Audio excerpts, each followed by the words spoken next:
2 аят укырбыз.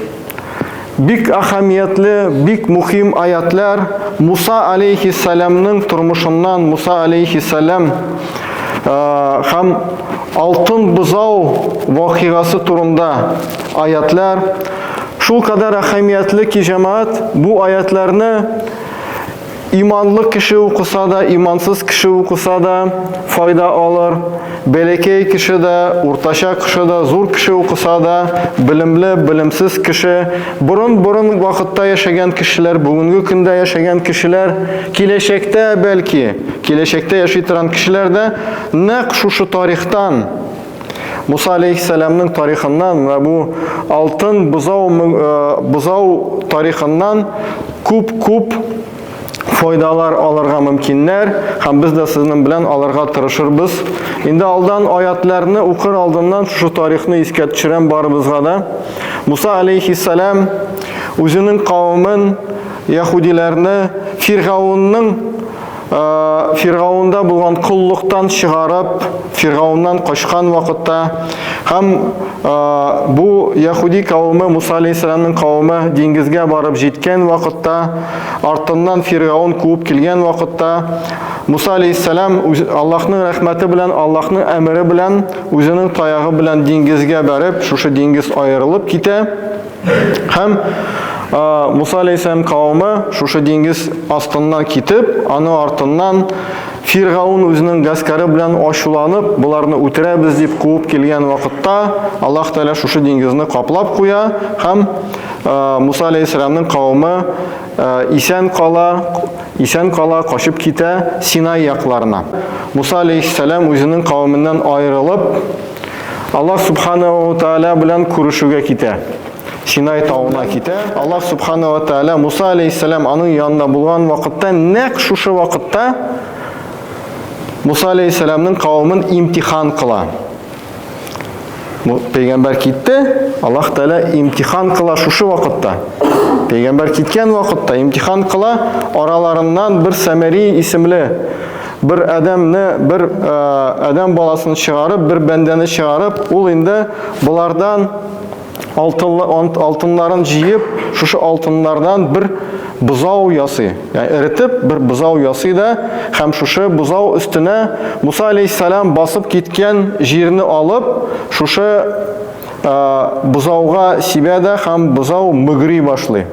Yani бозау мөгри бит, шушындый тавышлар чыгара башлагач, бу Самари әйтә, карагыз, бу Мусаның иләһе. Мусаның иләһе, аңа табынырга кирәк, аңа гыйбадат кылырга кирәк, һәм менә бу Муса алейхиссаламның кавымыннан кайберләре ышанып, чыннан да бу алтын бозауга гыйбадат кыла башлыйлар. Һәм Муса алейхиссалам кире кайтканда шак катып, шушындай изге кавымны калдырып, мусульманнар бер Аллаһка ышана торган, әле генә Фиргаун куллыгыннан кытылып килгән, әле генә мугҗизалар күргән кавымны калдырып киткән иде, килсә булар путка табыналар. Үз куллары белән ясаган путка табынып, гыйбадат кылалар, шуннан шак катып, ачуланып, Аллаһ субханаһу ва тааляның газабы килә. Аллаһ субханаһу ва тааляның ачуы килә, һәм буларны ләгънәт итеп, булар кайберләре кем табынды, аларның битләре сары булды, кем табынмады, кем мусульман булып калды, иманлы булып калганнарына бер нәрсә булмады, ягъни йөзләре шулай калды, якты. Тигеләр инде табынганнары Аллаһның газабы белән бер-берсен үтерә башлыйлар. Һәм аннан соң Аллаһ субханаһу ва тааля шушы үзенең жазасын биргәннән соң Муса алейхиссалам теге Самаридан сорый: "Син нигә булай эшләдең? Сиңа җитмидерме? Мин алып килгән дин җитмидерме сиңа?" Бу әйтә: "Юк, минем күңелемнән килде" ди. Минем күңелем әйтте шулай эшләргә кирәк.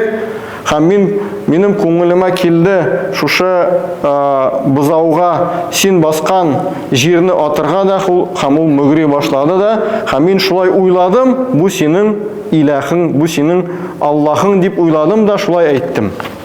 Менә кыскача тарих.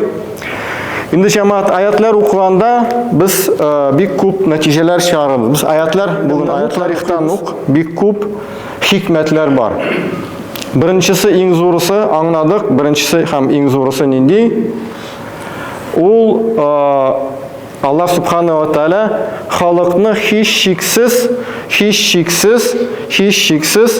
имтихан итәчәк. Имтихан итте. Пәйгамбәрбез Мухаммад саллаллаху алейхи ва саллям киткәннән әле генә бу дөньяны калдырганнан соң Аллаһ Тааля гарәпләрне имтихан итә башлады. Шундук беләсез, кем дәресләргә җиргән кешеләр, сираны белгән кешеләр, Пәйгамбәрбез саллаллаху алейхи ва саллям дөньяны әле Пәйгамбәр саллаллаху алейхи ва саллямны җирләмәделәр, инде фитнәләр башланды, имтиханнар башланды. Шундук Аллаһ Тааля имтихан итә, ягъни кашан Пәйгамбәр киткән вакытта Аллаһ Тааля аннан соң аның халкын имтихан итә. Безгә, без сезнең белән татарлар, репрессиялар башланган вакытта 38нчы елларда хәзрәтләрне, имамнарны, муазиннарны җә сүрделәр, җә атып үтерделәр. Халык нәрсә эшләде? Халык манаралар кисә башлады. Беләсез, бөтенегез беләсез, манаралар кисә башладылар. Ягъни бу тарихтан карасак, путларга табына башладылар, ләкин кайберләре инде каядыр бабалардан калган, хәтта бил кулдан язылган китапларны саклый, каядыр яшереп, сарайларга яшереп тордылар, ягъни иманнарын сакларга тырыштылар. Мәгез сезгә Муса алейхиссаламның тарихы. Муса алейхиссалам китте, хәзрәтләрне сүрделәр, халык нәрсә эшләде? Бер өлеше табына башлады, бер өлеше иманлы булып калдылар. Ягъни бу тарих һәр вакытта булды, һәр вакытта була һәм һәр вакытта булачактыр. Ягъни бер кашанда бу мәсьәләләр бетми. Һәр вакыт шулай булачак. Сез үзегездә кемнәр бар, үзегезнең төрек тарихыннан, җайса төркмен тарихыннан карасагыз, сездә дә андый вакыйгалар булган. Ягъни Аллаһ Тааля һичшиксез имтихан итә башлаячак. Һәм аннан соң менә бу Самариның сүзеннән, әйме, син ни өчен шулай эшләдең? Миңа күңелем әйтте. Менә бу бик зур дәрес җәмәгать. Шайтан килеп кайбер бәндәләргә вәсвәсә кылып, һәм алар уйлыйлар, бу минем фикерем дип уйлыйлар. Ягъни әлбәттә бу Самариның фикере түгел иде. Шушы алтыннан ясалган бузау Аллаһ дип. Бу шайтан килеп аңа пышылдады. Ягъни шайтан килеп, менә шушындый Самари кебек кешеләргә пышылдап торыр да, һәм алар кешеләрне адаштырырлар. Бу икенче безгә бик зур нәтиҗә шушы тарихтан. Хәзер иншалла аятларны укыйбыз. Аграф сурасының башта 148-нче аятны укыйбыз, аннан соң 152 һәм 153. Аузу биллаһи минеш шайтанир раҗим. Бисмиллаһир рахманир рахим. Ваттахаза қаума Муса мин баъдихи мин хуллихим иджнан джасадан лаху хуар. Алам ярау аннаху ла юкаллимуhum ва ла яхдихим сабила. Иттахазуhu ва кану залимин.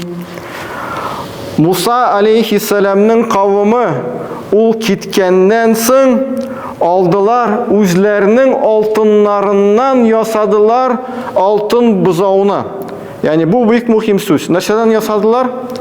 Үзләренең алтыннарыннан, ягъни хатыннардан үзләреннән җыеп алтыннарны, күп мөбар шуларны җыеп ясадылар путны. Путны нәрсәдән ясадылар? Кисәдә булган әйбердән.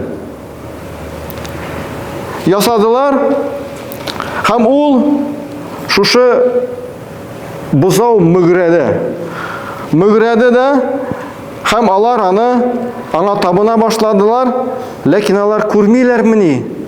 Алар күрмиләрмени? Ул бузау алар белән сөйләшмәде дә, ул бузау аларга хидаят күрсәтмәде дә. Менә алар шушы бузауны үзләренә пут буларак алган кешеләр, алар чын залимнәрдер. Хәзер сүзгә сүз карыйбыз җәмәгать. Нәрсә ул бузау? Русча әйтәләр, золотой телец дип әйтәләр.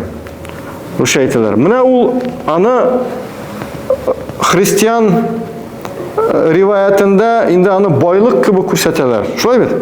Yani байлык кебек. Ләкин монда күрәбез, ул байлык түгел. Ул bütün ялгыш әйберләр. Yani bütün Аллаһка каршы килә торган әйберләр, yani бит Самари нәрсә әйтте? Бу сезнең Аллаһыгыз дип әйтте. Нәрсәне кешеләр иләх буларак алсалар, булар бөтенесе шушы бузау була, алтын бузау. Бүгенге көн белән җәмәгать, бүгенге көн белән әйткәндә, бу минем фикерем. Минем фикерем, ләкин мин уйлыйм шулай ул. Менә без карасак, бүгенге көндә безнең машиналарыбыз бар, кешедә телефоннарыбыз бар, компьютерларыбыз бар. Ышкышка утырып ушабыз, әйме? Ана YouTube'та бер-беребезне карыйбыз. Дөньяның теге ягында безне карыйлар. Һәм башка, ягъни бүгенге көндә бер цивилизация бар. Һәм кайбер кешеләр шушы цивилизация артыннан куып динне оныталар. Ягъни шушы цивилизация табынып артыгы белән, ягъни Аллаһ дип табып, әйме? Бу иң мөһим дип тапкан кешеләр бу инде шушы була аларның алтын бузау. Ягъни алтын буларак күрсәләр, бузау буларак күрсәләр, үз кесәләреннән чыгарган әйберләргә табынып торалар кешеләр. Әгәр дә карасак, уйласак, чыннан да шулай. Аннан соң икенче мөһим булган сүз ул мөгрәде. Алдан әйттек, ни өчен мөгрәде? Шушы Самари алды, пәйгамбәрнең аяк изеннән алган җирне аңа атты да ул мөгри башлады. Аллаһ Субхана ва Тааля шушы безгә, шушы тарих белән күрсәтә, әгәр дә кешеләр бер пут ясасалар, Аллаһ Тааля аңа көч бирә. Шулай бит? Ягъни әгәр дә ул пут үзе генә торса иде, берни тавыш чыгармаса иде, кешеләр бәлки Самаригә ышанмаслар иде. Аллаһ Тааля шушы путларга ниндидер өстәмә көч бирә. Шушы сихерчеләргә, кем кешеләрне башларын бутап, алдап тора торган кешеләргә көч бирә. Аннан соң Аллаһ Субхана ва Тааля нәрсә әйтте? Алар әллә күрмиләрме? Ул алар белән сөйләшми дә, аларга хидаят та итми. Yani бүгенге көндә дә, әгәр дә карасак, мәсәлән, башка илләрдә бар. Әйтик, мәсәлән, Һиндстанда кешеләр шуннан да үз куллары белән бер путларны ясыйлар да, шуңа табыналар. Ләкин алар күрмиләрме? Ул алар белән сөйләшми дә. Ул аларга хидаят та бирми, берни дә файда китерми торган нәрсәләргә табыналар. Әгәр дә без бүгенге көндә без сезнең белән әлбәттә, мусульманнар, без әлхамдулиллаһ инде путларга табынмабыз, ләкин ниндидер нашушы бу да бит пәйгамбәрнең халкы. Без сезнең белән пәйгамбәрне күрмәдек. Бу пәйгамбәрне күргән халкы шулай эшләгәч, димәк, Аллаһ Субхана ва Тааля безгә дә кисәтә. Сез дә мөмкинсез. Карагыз, сезнең белән сөйләшми торган, сезгә берни дә хидаят бирми торган әйберләргә табына күрмәгез. Һәм иң мөһим менә шушы аятның сүзе нәрсәдә әйткән, алар залимнәрдән булдылар. Залим дигән сүз, без сезнең белән аны өйрәндек, гаделсез. Залим гаделсез, ягъни хакны бирми торган. Монда нинди мәгънәдә гаделсез? Нинди мәгънәдә гаделсез? Кара, эй син, әле генә сине пәйгамбәр куллыктан мугъҗизалар белән чыгарды, монда китерде, әйме? Әле генә бер көнлек, 2 көнлек, әйме? Инде шулай эшлисең. Yani bu zalim, yani гаделсез була. Безнең вакытта ничек булырга мөмкин? Безне әлбәттә пәйгамбәр сезнең белән куллыктан чыгармады. Безгә дә әйтелгән бит, аятлар безнең өчен әйтелгән бит инде, әйме? Безгә укырга кирәк буларны. Кайбер чакта кешеләр Аллаһ Тааляның нигъмәтләрен инкар итәләр.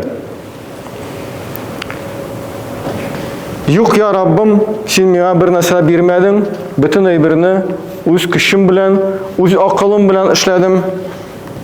Андыйлар бармы? Бар. Дин ул акият, бер ничек инде акият. Аллаһ Субхана ва Тааля күпме пәйгамбәрләр аша, күпме китаплар индереп, күпме аңлатып, динне бу җиргә индерде, кемдер аны акият дип таба. Залим. Аллаһ Тәаләнең биргән ниъмәтләрен инкар итә, залимлек күрсәтә. Тегеләр дә инкар иттеләр бит. Бу пәйгамбәр безне коткармады әле генә. Менә шушы алтыннан ясалган, үзебезнең кисәдән чыгарылган әйбергә табына башладылар. Залим. Кемдер әйтә, сәламәтлек юк дип әйтә. Әзрәк кенә анда бер җире авырта да, бил авырта да, сәламәтлек юк ди. Йөрәк авырта да, сәламәтлек юк ди.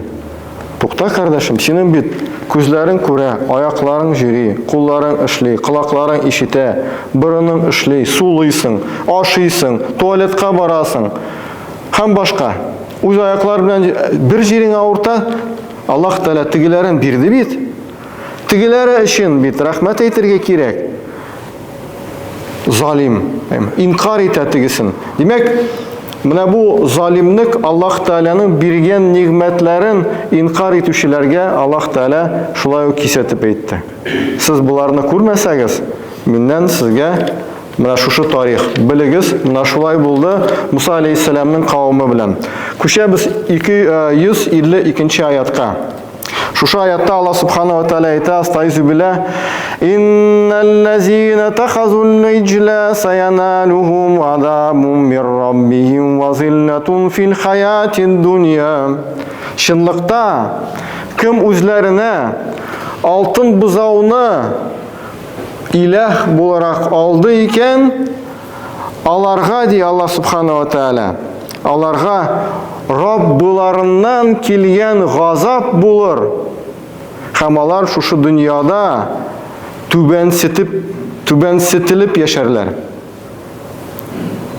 Ягъни кем Аллаһтан башка үзенә ниндидер алтыннанмы, нәрсәдәнме, технологияларданмы, җә башка әйбердәнме, шөһрәтме уланда, башка әйберме, үзенә әгәр дә шушы әйберне табынырлык Аллаһтан үстен күрә икән, Аллаһ Тәаләнең ачуы киләчәк һәм аны бу дөньяда түбәнсетеп, кыерсытып, мәсхәрә кылып шушы дөньяда яшәтер. Бу бик мөһим җәмәгать. Әгәр дә карасак, шуннан да менә бу тарих, ул тарих инде имма. Аллаһ Субханаһу ва Тәала тиккә аны безгә калдырмады. Менә бу кешеләр бер-берсен үтерделәр имма. Әгәр дә карасаң бүгенге көндә Аллаһка ышанмый торган кешеләр нәрсә белән шөгыльләнәләр? Бер-берсен юк итәләр. Бер-берсен юк. Мин монда әйтмим ха Палестина турында имма. Гомумән әгәр дә карасаң, аклар белән кызыллар, анда сарылар белән яшелләр, безнекеләр белән тегеләр, ягъни әгәр дә халык имансыз икән, әгәр дә халык үзенә алтын бузауны иләх буларак алды икән, Аллаһның җәзасы килер, алар бер-берсен үтерә башлыйлар кайчандыр. Ягъни бүген булмаса 20 елдан соң. Әгәр дә Совет Союз вакытында үтермәгәннәр, аннан соң 90-нчы елларда үтерә башлаганнар имансызлыктан. Ягъни бу Аллаһ Тәаләнең кагыйдәсе. Икенче төрле булмый. Аллаһ Тәалә кагыйдә куйды икән, димәк шулай булачак. Икенчедән, нәрсә әйтте? Шушы дөньяда түбәнсетү була. Ничек? Карыйбыз, олигарх, яхтада йөри, тегесе бар, бусы бар? Юк. Барыбер Аллаһ Тәалә аны кайдадыр түбәнсетәчәк. Каядыр ул кемгәдер барып, шунда түбәнсетелер. Аллаһ Тәалә һич шиксез моны эшләячәк. Әгәр дә карасагыз, менә шушы олигархлар, шушы тагын кемнәрдер әйме, бу дөньяда безгә бик зур иттереп күрелгән кешеләр, әгәр дә аларның тормышларын карасагыз, Аллаһ Тәалә аларны кайдадыр түбәнсетте. Кайдыр аларны кимсетте. Монда кагыйдә Аллаһ Тәалә моны безгә күрсәтә. Шуның өчен менә кем Аллаһтан башка үзенә кемнедер, нәрсәнедер алтын бузау буларак ала икән, димәк аның ахыры шулай була. Аллаһның ачуы бу дөньяда да, ахирәттә дә һәм бу дөньяда Аллаһ Тәалә вәгъдә итте, алар түбәнсетелеп яшәрләр. Ансын үзегез карагыз, үзегезнең башыгызда тарихлар бар бит, әйме? Кая булды, ничек булды, кашан булды, һич шиксез Аллаһ Тәалә үзенең кагыйдасын безгә әйтте, без моны өйрәнергә тиешбез. Ва казалика наджзил муфтарин. Без шулай иттереп ифтира итүчеләргә җәза бирәбез ди Аллаһ Тәала. Ифтира итүчеләргә җәза бирәбез. Ничек ул ифтира итү? Татарча яла ягу була. Ягъни беләбез гайбәтнең зур гынах икәнлеген, әйме? Гайбәт зур гынах. Гайбәт ул ике мусульман арасында берсе аның икенче мусульман артыннан аңа ошамаган әйберләрне сөйләсә, бу гайбәт була. Пәйгамбәр саллаллаху алейһи ва саллям сорадылар, әгәр дә ул сыйфатында булса да гайбәт бу ди. Булмаса, бу яла ягу була. Моның җәзасы, моның гынахы тагын да күбрәк. Ягъни гайбәт сөйләү булган әйберне ике мусульман бер-берсе артыннан сөйли икән, кемдер артында кардәше турында сөйли икән, гайбәт була, бу зур гынах, ләкин булмаган әйберне сөйләсә, бу инде икеләтә һәм зуррак гынах була. Ифтира ягу, яла ягу. Хәзер бу аятка кире кайтабыз. Муфтарин нинди яла яктылар булар? Нинди яла яктылар? Бу Сәмәри әйтте, менә шушы сезнең Аллаһыгыз. Менә ул сезгә бөтен нәрсәне бирә. Дәвам итәбез, әйме? Менә ул сезне ашата. Менә ул сезне бар итте. Менә ул сезнең тормышны карап тора. Сезгә ризык биреп тора. Сезгә сәламәтлек бирүче шул. Менә Аллаһның ничә исеме бар? Менә булар бөтенесе шушы алтын бузауда дип нәрсә эшләде Сәмәри? Яла якты. Алдады, яла якты. Аллаһ Тәала турында булмаган әйберләрне сөйләде. Һәм кешеләр дә шулай эшләргә мөмкиннәр, әйме? Теге мисалда кебек, әйме? Юк, Аллаһ син миңа бер нәрсә бирмәдең. Астагфирулла. Бөтен нәрсәне бирде. Юк, дин ул акият. Акият түгел. Җинде акият. Булар бөтенесе каршы килә. Ифтира ягу. Аллаһ Тәаланың сүзенә ифтира ягу. Аллаһ Тәала шулар турында менә бу бөтен аятны әйтте. Там бер тапкыр аятны укыйбыз. Стайзу билла. Иннал лазина тахазул иджла. Кем үзенә алтын бузауны алды? Саяналухум азабун мир раббихим. Аларга Аллаһның газабы килер. Вазиллатун фил хаяти дунья. Һәм шушы дөньяда аларга түбән ситү булачак. Шушы дөньяда алар түбән сетелеп яшәрләр. Ва казалика наджил муфтарин. Шулай иттереп, яла ягучыларга шундый җәза бирәбез. Җәмәгать, нык куркыныч. Ләкин икенче аят бар. Аллаһ субхана ва тааля безне сөендереп тә куйды. 152-нче аят. Аузу биллаһи минеш шайтанир раҗим. Аллаһ субхана ва тааля әйтә: "Валлазина амилу сайyiat." Акимнәр начарлык кылды. Нинди начарлык? Бүтән начарлык. Ләкин монда аятта артта булган әйтелгән шушы алтын бузау мәсьәләсе. Кем хәтта үз куллары белән үз кесәсеннән чыгарып алтыннарны шуннан пут ясап, шушы путны бу минем бийик Аллаһ, бийик Раббым дип аңа гыйбадат кылганнарына да Аллаһ та әйтә. Кем шулай эшләде? Сумма таба. Ләкин аннан соң тәүбә кылды. Тәүбә инде үзебезнең гынахларыбызны, үзебезнең ялгышлыкларыбызны кабул итеп, алардан ваз кичте. Мин баъдиха ва аману. Хаманнан соң иман китерде, ягъни иман белән яши башлады. Инна раббака мин баъдиха лагафурур рахим. Аллаһ Тәала моннан соң чынлыкта синең Раббың, аның Раббың моннан соң әл-Гафур һәм әл-Рахимдир. Аллаһ Тәала үзенең ике сыйфатын, ике исеменә ишарат булган сыйфатларын күрсәтте. Ягъни шушы кешеләргә карата тәүбә иткән, начарлыктан соң тәүбә иткәннәренә Аллаһ Тәала әйтте: "Мин Гафурдыр." Гафур, ягъни зур гынахларны, хәтта бик зур гынахларны, хәтта ширкне җиренә җиткереп гафу итәм ди. Һәм Рахимдир, мусульманнарга карата үзенең рәхмәтен күрсәтә торган, 99% рәхмәтен күрсәтә торган сыйфатын күрсәтте. Ягъни Аллаһ субхана ва тааля бу бүтән тарихтан Муса алейхиссалам, Әс-Сәмәри, шушы алтын бузау, шушы Муса алейхиссаламның кавымы бүтән тарихның ахырында нәрсә әйтә?